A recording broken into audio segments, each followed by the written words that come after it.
C'est la grande édition d'information sur DRC Info. Mesdames et messieurs, bienvenue à tous. Tout de suite, les sommaires. 2 jours après la menace, les murs de la résidence GLM de l'ancien président de la République, Joseph Kabila Kabange, a été détruit des forces ce lundi sous le regard vigilant de la police militaire. Le but serait de rétablir la libre circulation de la population.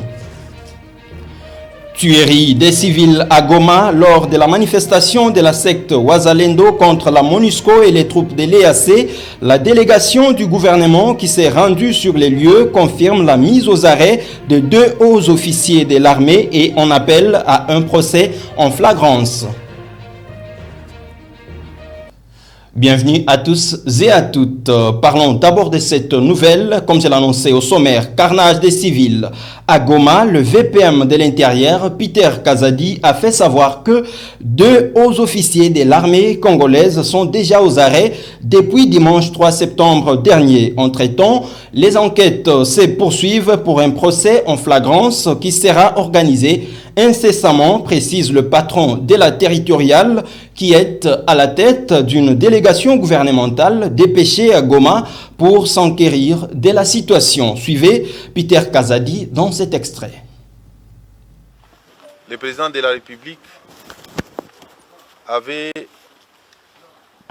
diligenté une commission interministérielle constituée de moi-même, vice-premier ministre de l'Intérieur, Sécurité et Affaires coutumières, avec mon collègue, le vice-premier ministre en charge de la Défense nationale et ancien combattant, également avec le ministre des Droits humains, aussi avec notre collègue, vice-ministre à la Justice. L'objet de notre mission est, puisque nous y sommes encore, l'objet de notre mission est de nous enquérir des événements, nous enquérir sur les événements qui se sont déroulés le 30 août ici dans la ville de Goma.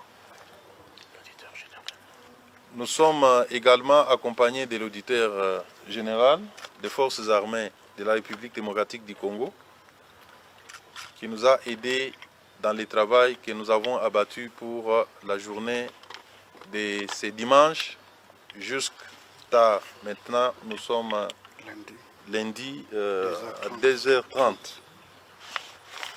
À l'issue des auditions, nous avons auditionné tous les responsables militaires, sécuritaires de la ville. C'est-à-dire, commençant par les généraux militaires, les commandants de la zone de défense, tout le monde, les commandants de la police, les services de renseignement, l'ANER et la DGM. À l'issue donc de ces auditions, et sur instruction du commandant suprême,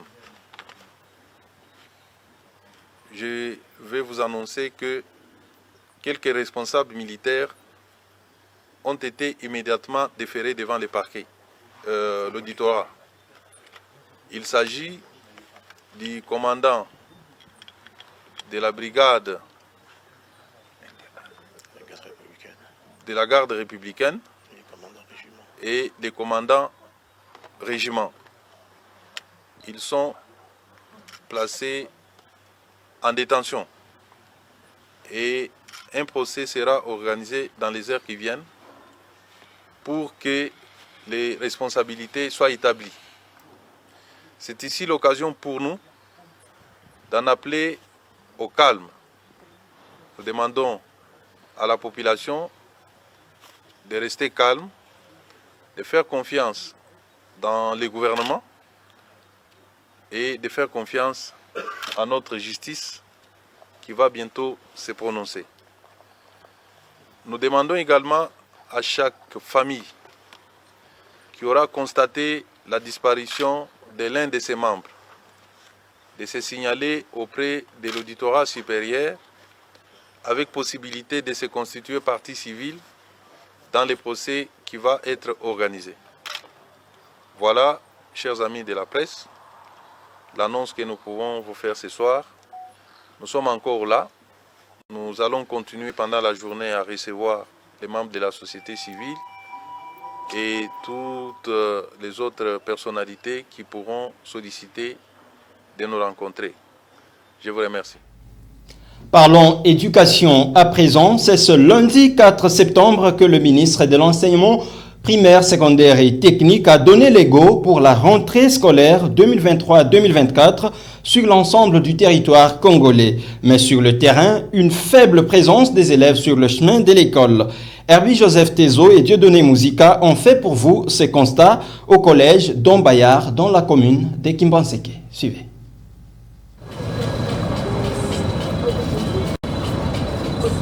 4 septembre, jour choisi par le ministère de l'Enseignement primaire, secondaire et technique par le biais de son ministre, le professeur Tony Mwaba Kazadi. Un go qui renvoie tous les élèves du pays sur le chemin de l'école conforme au calendrier scolaire. Le mot d'ordre respecté par quelques écoles de la ville-province de Kinshasa, à l'occurrence les collèges d'Ambayar dans la commune de Kimbanseke, où malgré un faible nombre d'élèves, pour ce premier jour, les parents ont quand même envoyé les élèves sur le chemin de l'école. 4 septembre, une date historique et mémoriale qui pousse un enseignant du collège d'Ambayar à exprimer son point de vue. Ce qui me donne d'abord de la joie, c'est que nous sommes tous là, les enseignants, et nous sommes bien disposés pour recevoir les enfants qui sont encore à la maison, raison pour laquelle nous les interpellons de venir pour pouvoir avoir de l'information, de la formation que nous allons leur donner. Donc je leur dirais de pouvoir nous envoyer les enfants puisque la rentrée c'est déjà pour aujourd'hui, le 4 septembre, comme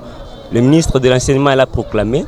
Alors qu'ils ne retiennent pas leurs enfants encore à la maison puisque nous sommes là bien disposés pour leur formation. Si pour certains élèves qui doutent encore de la rentrée scolaire 2023-2024 sur toute l'étendue du territoire national, une écolière fait appel aux siens. Je suis ravie de reprendre à l'école parce que les vacances c'est fini, il faut revenir à l'école. Je veux dire seulement qu'ils viennent à l'école, les études continuent. De son côté, les coordonnateurs du collège d'Ambayar, très satisfaits et pensent que respecter les mots d'ordre du ministre de l'Enseignement primaire, secondaire et technique était l'essentiel et un pari gagné et fait encore appel aux parents d'envoyer leurs enfants sur le chemin de l'école. Oui, la joie est tellement immense puisque nous au collège d'Ambayar, nous respectons la tradition. Dès le premier jour de la rentrée, nous recevons aussi nos enfants et nous allons commencer directement à enseigner. Nous sommes vraiment très ravis pour le peu qui se sont présentés. Oui. Normalement, si les parents ne sont pas payés ou quoi, moi j'espère que ce n'est pas vraiment la faute de l'école. La rentrée scolaire se prépare petit à petit. Les parents sages savent du moins que faire. Et nous n'allons exclure aucun élève qui va même porter l'ancienne tenue. Ce n'est pas une raison de garder encore les enfants à la maison tant qu'ils ont épousé ou consommé tous les 2 mois de vacances. Ils n'ont qu'à nous envoyer les enfants, même avec l'uniforme de l'année passée, même sans uniforme, on accepte tout le monde, c'est ça. Oh, chers parents, le message que je suis en train d'adresser à vous est que la rentrée est effective. La rentrée a eu lieu aujourd'hui. Prière nous envoyer les enfants. Il n'y a aucune raison. Alors ceux qui traînent encore à la maison, vous pouvez déjà emboîter les pas car le train a déjà décollé. C'est-à-dire, il n'y a pas le temps à perdre. Envoyez-nous les enfants, chers élèves, venez, reprenez vos activités comme il se doit. Pour rappel, au regard des enjeux de l'heure, l'année scolaire 2023-2024 est placée sous le thème « Amélioration de la qualité de l'enseignement par la bonne gouvernance et la redevabilité ». Prenons cette bonne nouvelle, on parle cette fois-ci santé, comme promis par le président de la République, Félix-Antoine Tshisekedi Tshilombo, lors de la célébration des 62 ans d'indépendance de la RDC. La gratuité de la maternité sera lancée ce mercredi 6 septembre à Kinshasa, plus précisément au camp Tchachi. Nancy Timweneka pour les détails. Cette annonce a été faite par le Conseil national de la couverture santé universelle. Selon le communiqué, le premier paquet de soins de la couverture santé universelle, la gratuité de la maternité et des soins de nouveau-nés sera effectif sur l'ensemble de la ville-province de Kinshasa après son lancement et s'étendra par la suite sur le reste du territoire national. Cette initiative intervient un an après l'annonce faite par le chef de l'État lors du 62e anniversaire de l'indépendance de la République démocratique du Congo. Félix Tshisekedi avait promis l'opérationnalisation de la gratuité de soins de santé pour les femmes enceintes et les nouveau-nés. Cette mesure vient assurer la prise en charge des bébés qui naissent dans des milliers de familles congolaises vivant dans l'extrême pauvreté. Des programmes visant à sensibiliser sur l'importance de la maternité gratuite ont déjà vu le jour. Jean-Jacques Mungani, alors ministre de la Santé, disait en juillet 2022 que 9 zones de santé offrent déjà la gratuité des accouchements et des consultations prénatales et postnatales. Et puis, un nouveau cas de patient souffrant du monkeypox ou la variole du singe a été confirmé à l'hôpital général de référence de Kinshasa, ex-Mamayemo. Il s'agit d'un homme en provenance de la ville d'Inongo, dans la province du Mai-Ndombe. Images et commentaires, Myriam Boté. Un nouveau cas de patient souffrant de monkeypox a été confirmé à l'hôpital général de référence de Kinshasa par le directeur général du programme national de lutte contre les monkeypox ou variole du singe, Dr Shongo Lushima. Il s'agit d'un patient en provenance de la ville de Inongo dans la province de Mai-Ndombe. Le Dr Shongo invite la population à se rendre dans un centre de santé lorsqu'une personne présente des symptômes comme fièvre, suivi immédiatement 1 ou 2 jours après des éruptions cutanées qui commencent par la tête, la face, surtout les extrémités, les paumes des mains, le plante des pieds. C'est pendant cette période d'éruption-là qu'il y a transmissibilité. De préférence, amenez-les dans un centre de santé les plus proches ou si vous avez le moyen, vous l'amenez à l'hôpital général de référence de Kinshasa. Là, vous coupez la chaîne de transmission, a-t-il déclaré. Les médecins spécialistes de cette maladie renseignent que toutes les dispositions sont prises pour amener les cas suspects à l'hôpital général de référence de Kinshasa, ex-Mamayemo, où le premier cas est soigné. Cette maladie infectieuse virale d'origine de la singe est transmise par les rongeurs d'hommes et puis des personnes à personnes. À présent, prenons votre rubrique « Invité du journal ».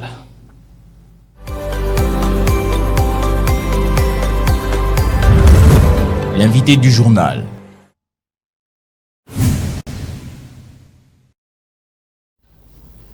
La rubrique invité du journal reçoit pour vous aujourd'hui Luki Lukusa, journaliste siégeant dans la ville de Matadi, correspondant de DRC Info dans cette ville.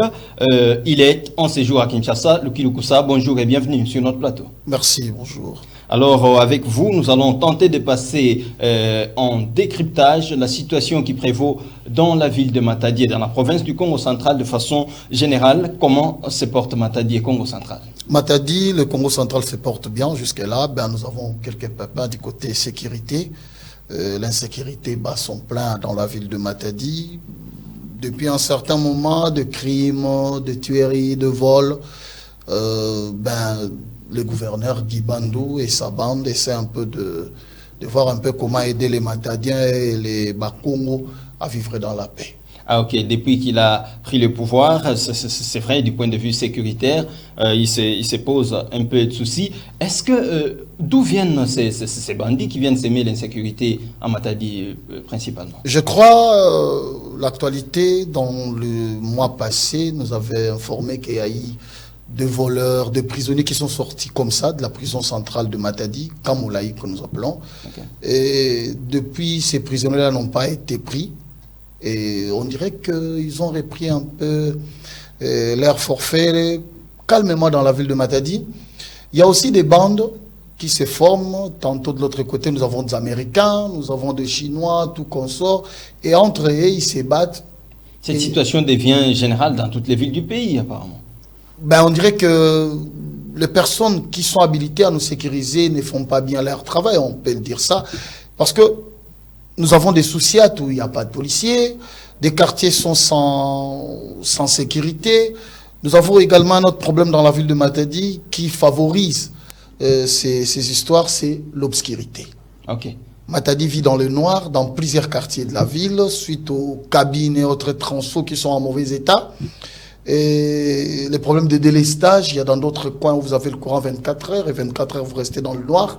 Et quand on est dans le noir, ça favorise un peu les histoires là, que ça puisse se faire un peu facilement. Donc nous croyons que dans les jours à venir, avec toutes les solutions que Fachi et sa bande essaient de mettre, nous n'aurons plus de trous noirs dans la vie de Matadi, et sûrement ça va essayer un peu d'atténuer cette insécurité. Est-ce que quelque part, il y a aussi l'influence de Kinshasa, c'est-à-dire des jeunes qui quitteraient la capitale pour aller s'aimer de l'insécurité? Bien sûr que oui, bien sûr que oui.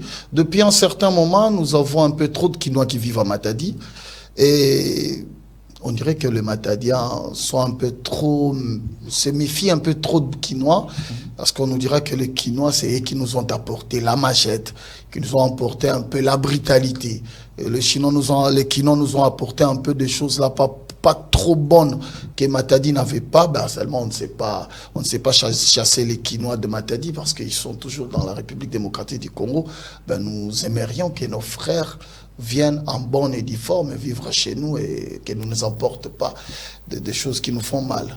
En tout cas, c'est très très important cette situation d'insécurité. Il faut que la sécurité soit rétablie. Déjà, on tue dans l'Est et on ne voudrait pas vivre la même situation dans nos différentes villes suite à une criminalité urbaine qu'on déconseille. Les jeunes doivent se concentrer à des bonnes choses. Alors, le gouverneur Guy Bandou, qui est là, a présenté un programme des sociétés depuis qu'il est investi gouverneur. Ouais. Alors, sur le plan infrastructure, il y a évolution à Matadi?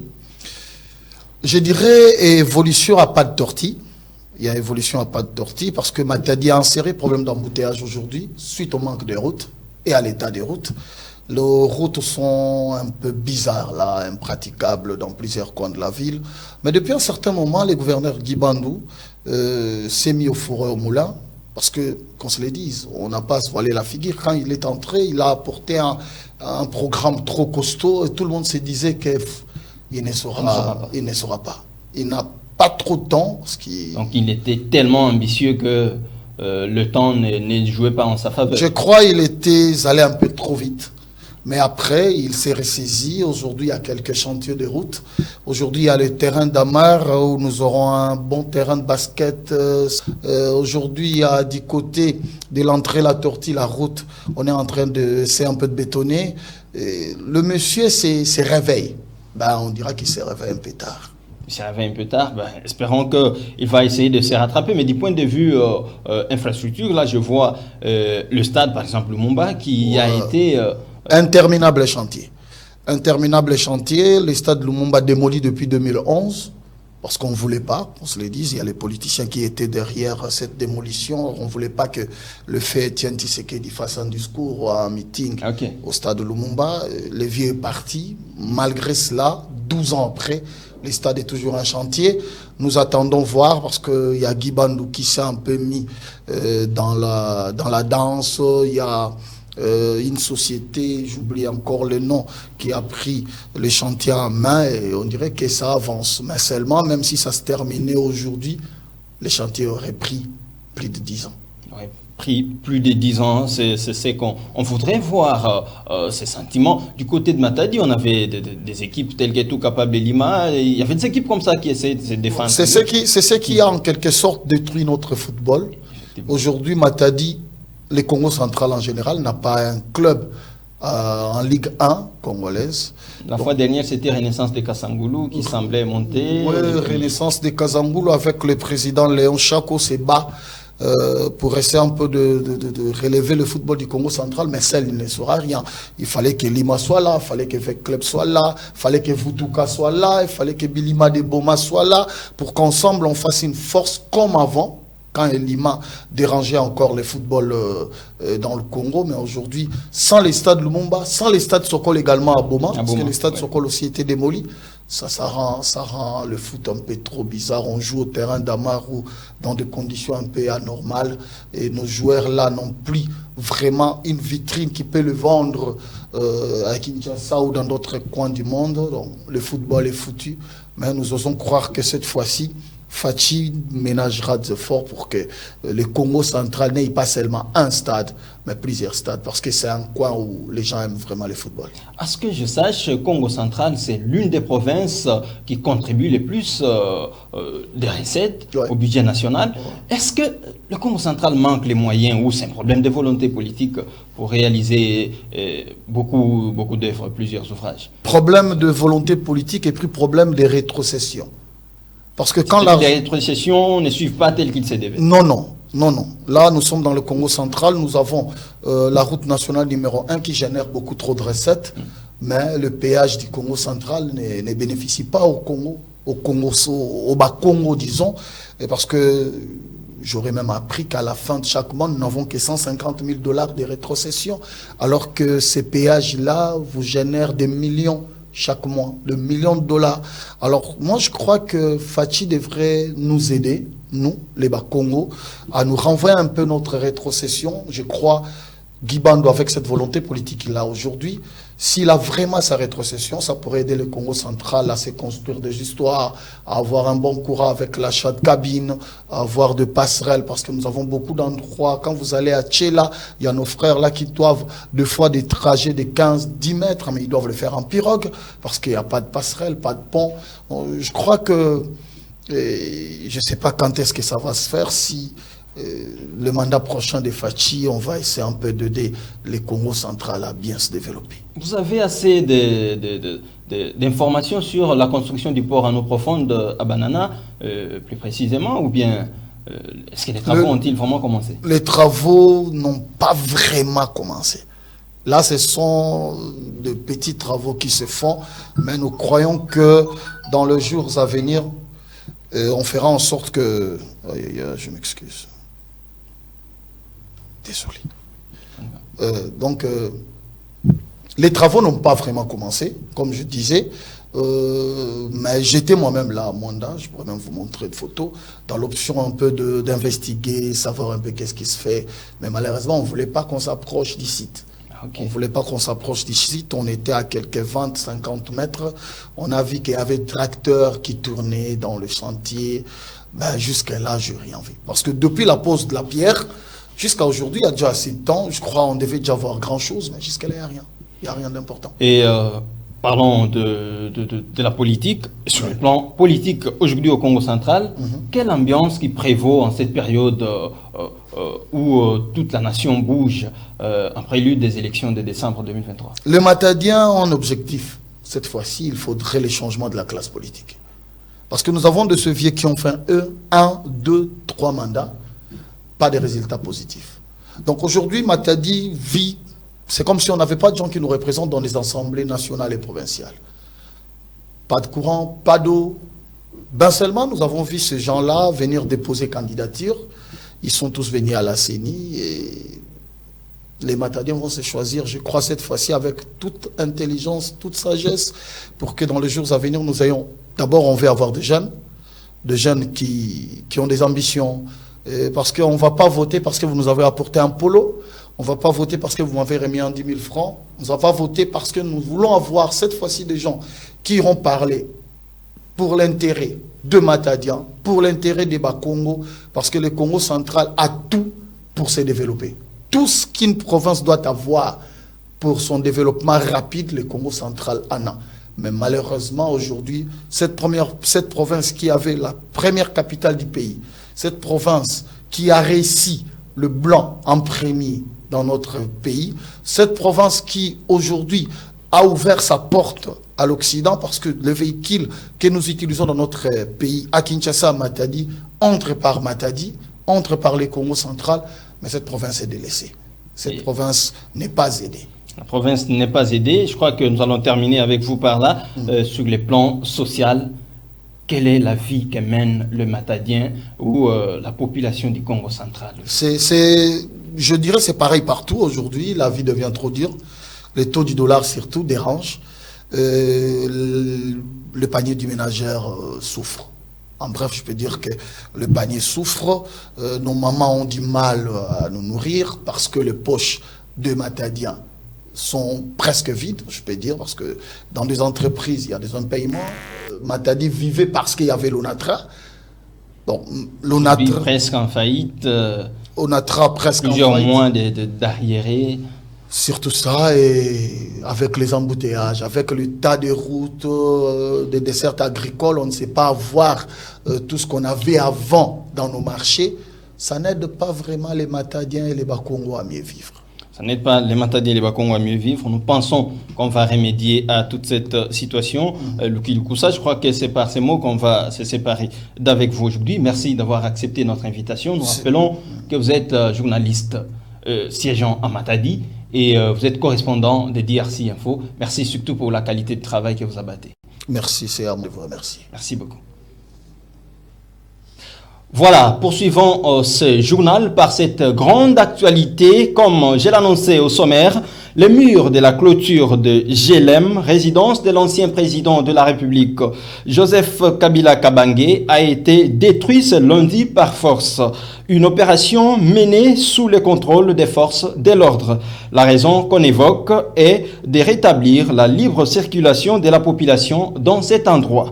Détail, Nancy Chimweneka. Le contexte de cette confrontation s'inscrit dans un projet d'urbanisme à proximité de l'hôtel Rotana, où de nombreuses constructions sont actuellement en cours de réalisation. Plusieurs de ces nouvelles propriétés appartiendraient à des hauts dignitaires du pays. Dans le but de garantir un accès optimal à leur nouvelle acquisition, ils envisageraient la création de nouvelles voies entraînant la démolition des murs de propriétés avoisinantes. Selon certaines sources, l'une de ces routes projetées menace directement une partie du domaine de Joseph Kabila. En dépit de la contestation et de la présence renforcée des gardes à la résidence des Kabila, le mur en question a été démoli. Une forte tension a été observée dans les voisinages samedi 2 septembre dernier. Joseph Kabila est absent. Il se trouve actuellement à Lubumbashi. Ses proches dénoncent et condamnent cet acte qu'ils qualifient de provocation. Parlons infrastructure à présent. Pourtant voulu rapide, les travaux de réhabilitation de la route Kimbanseke n'avancent plus comme prévu par le gouvernement provincial. Et cela sans aucune explication valable jusqu'ici. Nos reporters Herbie Joseph Tezo et Dieudonné Mouzika ont palpé du doigt cette réalité que je vous laisse découvrir.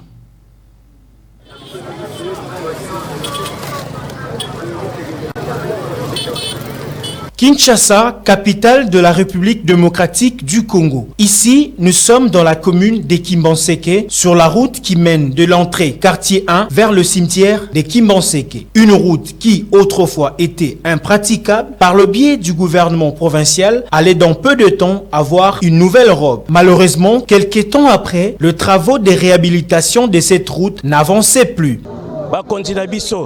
Nakansi boyoki deja ndengi baninga basiki koloba pona biso bato ya Kimbanseke. Tosolo ba mingi makambo nzela kaka oyo. Nzela na biso oyo, est-ce que toza na capitale ou bien toza na région? Ata to ba région ebonga. Soso kende Congo central nzela pepele. Mais siko biso a na kati ya capitale ndengi ni peta boye. Tokoki suko doit transporter tozo kende kaka bobele tina s'intéresse ko doit transport ezalaka te. Est-ce que commune oyo ata pe bourgmestre na yebi ku to kombo na yete aya pe ku to koto yote? Est-ce que bourgmestre ala ndengo wana ata ba konza leta so ba ya koto yo ba ya kotala ba kokoleka te ponzele zate bozoko yoka bozo bimisa na litoi oyo tak bozo yoka bomba pe boya ko sala visite bomo na ndegi peuple ya Kimbanseke de bazoko souffrir eza pasi mingi pona biso. Est-ce que bobwakisa biso kaka bango kuna te baza kuna bazali kaka ba peuple biso a toza ba peuple te toza ba koni ou bien toza mabanga yango tozo yamba ba bourgmestre ba député ndenge na ndenge bazo ya awa po ba bongisa nzela bango ba lobeza solution na bango te bino ba konti botale la biso nzela oyo akipaka nzela atale la biso po to mona ki ba angel zalaki awa elongo eke wapi c'est que bo bando de biso bo bongisa biso likambo yo bien po toza na makambo mingi ya koloba te tozo lobela likambo ya nzela nebi ke bande ko baleke belé ba lui pe motu ya awa tozo baksa poto baksa elongo ezanini nzela mutasa onza eza l'état population te député te ezali l'état nde mutu gouvernement mutasa nzela mais nzela oyo babandi yango on ne sait pas ndenge ni katani mais je sais que le gouvernement est au courant Parce que ceux qui bandaki il y a au courant. Le quoi est au courant ça il que carte misala oyo yemo gouvernement aibi.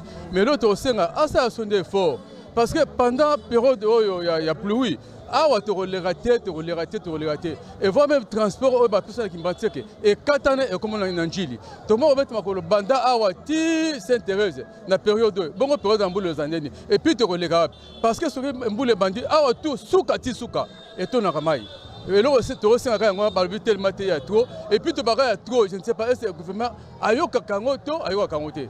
Il y a un tour d'ici peut-être boule en bande. Au lieu boule banambe asa le fort naie il y a roya kozong sa misala oyo et ça maki apporte nzela oyo et ça ni et si là tout le monde bien pas moto oyo il y a beaucoup d'accidents pas moto beaucoup d'accidents pour la moto pour la population moi ça autre mais il faut que moto parce que mituka moi tout ça mituka était passé les athées. Une seule route que comptent les habitants de cette partie de la capitale qui sont pénalisés d'évaguer librement à leurs occupations faute de l'état de la route qui pour certains ont peur que la situation puisse s'aggraver au moment de la saison pluvieuse. Un cri d'alarme lancé directement au chef de l'État de bien mettre l'œil à cette affaire qui discrédite sa politique, celle de réhabiliter toutes les routes que compte la ville-province de Kinshasa. La seule question reste à savoir quel sera le sort de la population de Kimbanseke pendant la saison de pluie qui s'approche pour bientôt. Affaire à suivre.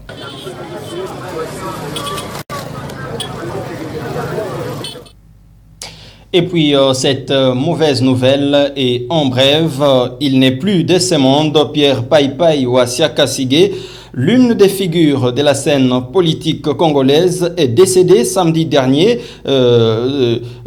à Bruxelles.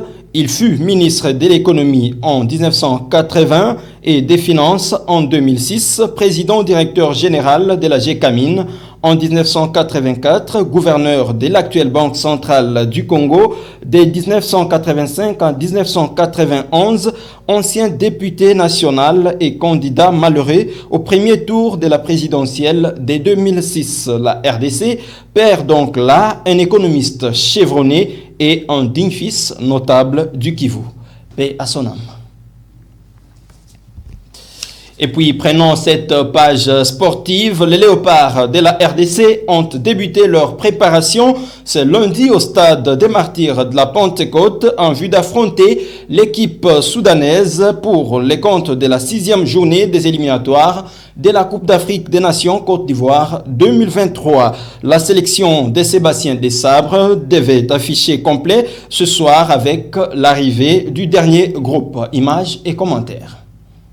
Les poulains de Sébastien Desabre tiennent coûte que coûte à remporter la 6e et dernière journée des éliminatoires de la CAN Côte d'Ivoire 2023 face à la sélection soudanaise qui les avait battus en manche aller par un score de 2-1. Après le premier groupe, arrivé dimanche dans la soirée, le deuxième, lui, est arrivé ce lundi à midi, composé de Vital Ntimba, Dylan Batubinsika, Edo Kayembe, Lionel Mpassi, Gaël Kakuta et Peli Panzu. Selon les programmes tracés par Sébastien Desabre, sélectionneur des Léopards, la première séance d'entraînement s'est tenue ce lundi à 17h heure locale avant l'arrivée du troisième et dernier groupe attendu dans la soirée de ce même lundi. Pour rappel, la sélection congolaise sera aux prises samedi 9 septembre prochain avec les Soudanais au stade des Martyrs de la Pentecôte. Un match nul suffirait au moins aux fauves congolais pour arracher leur ticket pour la grande fête du football africain prévue en Côte d'Ivoire en 2024.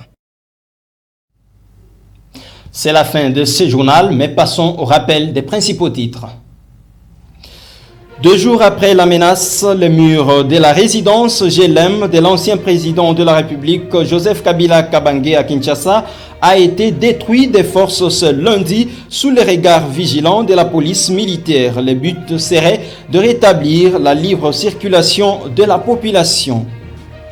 Et puis, tuerie des civils à Goma lors de la manifestation de la secte Wazalendo contre la MONUSCO et les troupes de l'EAC. La délégation du gouvernement qui s'est rendue sur les lieux confirme la mise aux arrêts des 2 hauts officiers de l'armée et on appelle à un procès en flagrance. C'est la fin complète de ce journal. Merci de nous avoir suivis. Mesdames et messieurs, vivez heureux, vivez sans temps.